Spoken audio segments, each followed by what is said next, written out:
Now, for several vendors, hawkers and businesses operating along the Abeka-Lapaz highway, every day, no matter how beautiful, threatens a nasty scene as road accidents are quite prone there. Now, they told Joynews scores are injured there every single week, with some losing their lives after being knocked down by speeding cars. They're calling for proper regulation of Okada operators in the area and also some additional infrastructure. PSC Nanayao Safo has been engaging with them. Here's the rest of the story.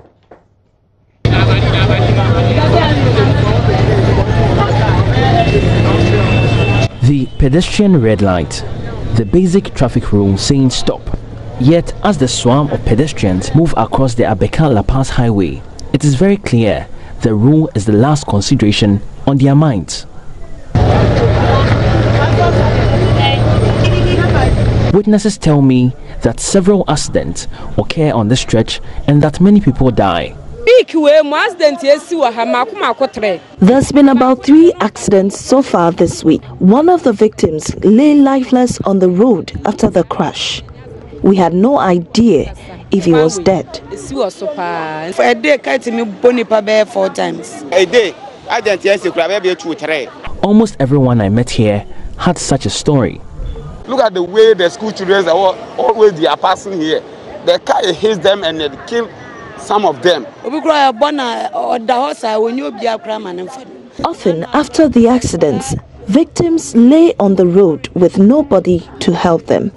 A beggar was knocked by a vehicle in a similar fashion, leaving her with serious injuries. There was a motor accident here yesterday.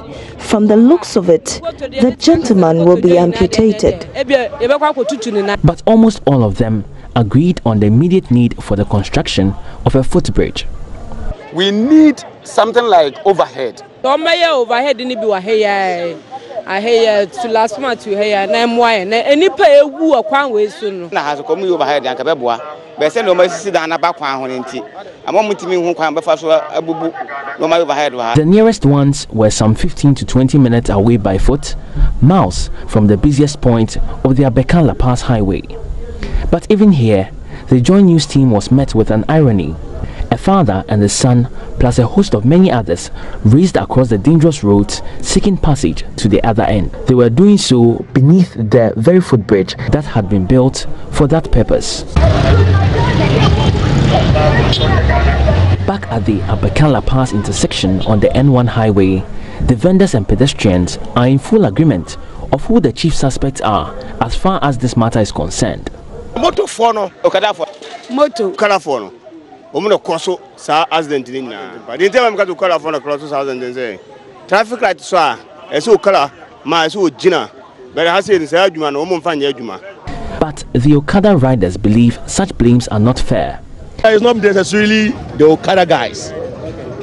Both sides, we have to have patience and see when to cross and when not to cross. Dodo ana no so free Okada drivers, dodo ana no so temi free drivers no.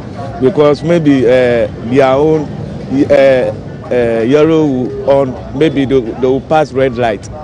They want fast to cross before the red light to on. Those that admit any wrongdoing explain with mainly 2 reasons: the police and regulations. And only there no correct because it is true, but Okada riders actually have no problem. But we cannot afford to stop at the red light. If we do, the police officers seize our keys. Traffic lights, the person stop, but I'll stop and pay you key. But you pay like 200 cedis before you leave you. So what happens if you can't pay the 200 cedis? That means your motor will be remain there. And that's when the light has turned red. Yes. So what happens? Your motor is left in the middle of the street? No, they will push the motor to police station.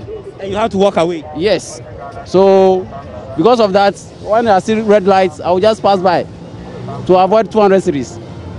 Yeah. Aren't you afraid? I mean, it turning red means other cars are coming on.